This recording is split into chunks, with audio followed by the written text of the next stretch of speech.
victim, and we would be asking that at this time his bond is set at $25,000 without the 10% into custody, Your Honor.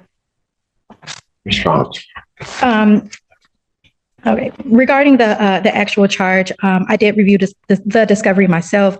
The evidence is solely the testimony of the complaining witness. There has not been any evidence of a knife. Regarding the phone calls, my client does deny all of those allegations. We have not received a violation report to discuss that with him. I was going to ask for an adjournment because we have not been able to speak about this case.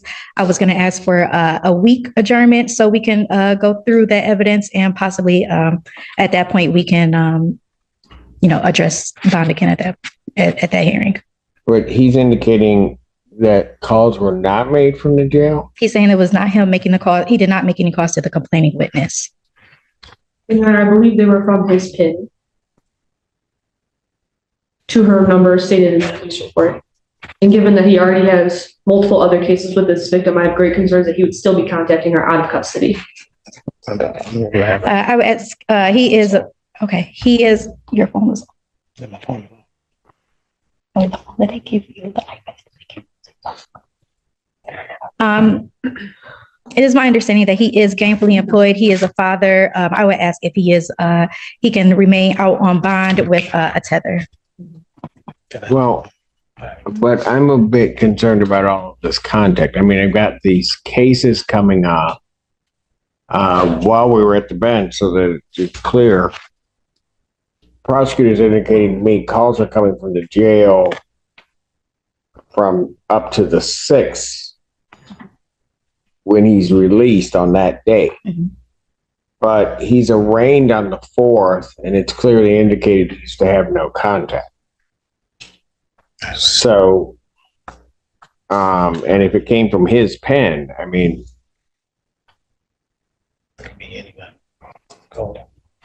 so I'll adjourn this to February 20th, 2025, 9 a.m. I'll adjourn it out 1 week.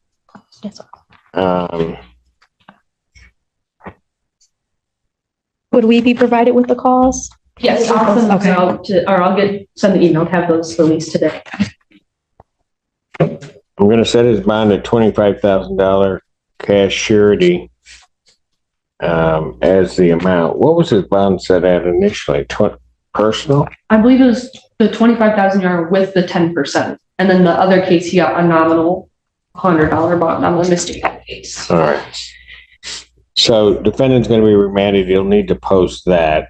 And then at this point, defendant's phone privileges, given what the court has heard, are revoked so that he'll go into the jail. He won't have phone privileges. This is the court's intention. And then you can get those through with your client, and we can figure it out next week. At this point, defendant's remanded.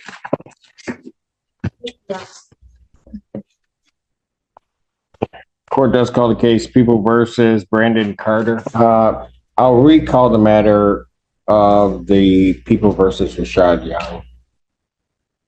As and on behalf of the people. Oh, there you are. Okay, I didn't know where you were at. It's like, Ashley Moulton on behalf of Mr. Young. yes, and Mr. Young, he was taken into custody, transported down. He is not here. I'm not bringing him back up only because my understanding is the alleged victim wanted to address the court. So we could get her.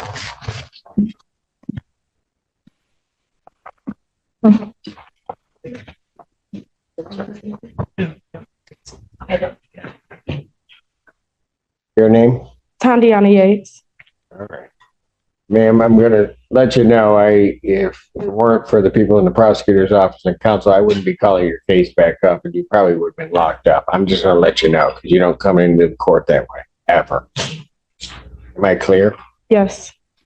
What did you want to tell the court, ma'am? Okay, first I want to say I fully apologize for coming in here like that. I was unaware. I'm sorry. I just want you to know with this whole case, instead of incarcerating somebody, Go ahead. Y'all need to try to help him. I don't know if the prosecutor let you guys know, but he has a Yes, I'm sorry. You can talk. I don't want to overtalk you. Well, you'll never do that, but I'm Well- just going to let you know that I'm not going to sit here.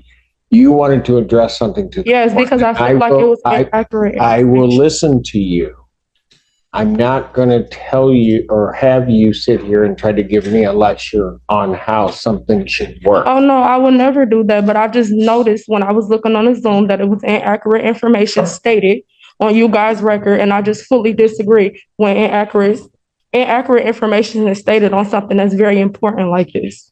With the prosecutors, they should have called me instead of giving out inaccurate information because I would have just let you guys know. Instead, when I looked on that Zoom, it was inaccurate information stated on this, I don't know what you call, in this courtroom. And I just fully disagree with that. So I wanted to make that known. Okay, let me just say this because you kind of blurted that out when you had come busting in here. And my apologies for So let me just tell you so that you can understand what you're saying and what is being said.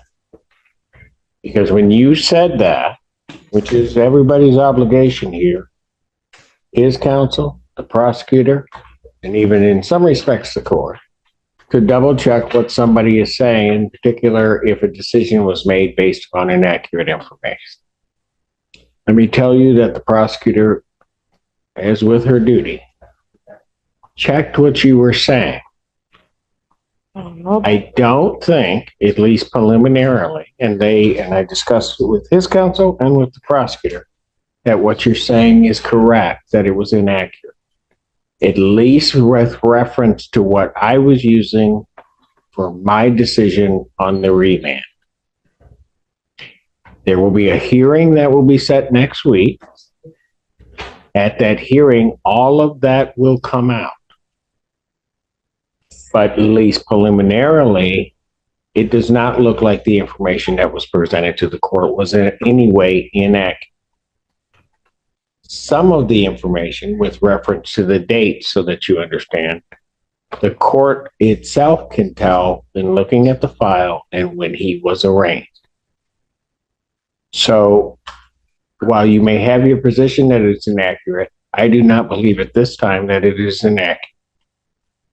Okay, so is there any way that a prosecutor, an actual someone can call my phone so we can discuss this? Because I no longer have that cell phone number and it was to my sibling.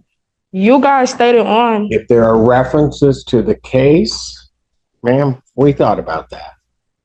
Okay. From the judge's point of view, this isn't just about the charge, it's about behavior. When a defendant repeatedly violates no contact orders, the court has a duty to step in and protect the integrity of its rulings.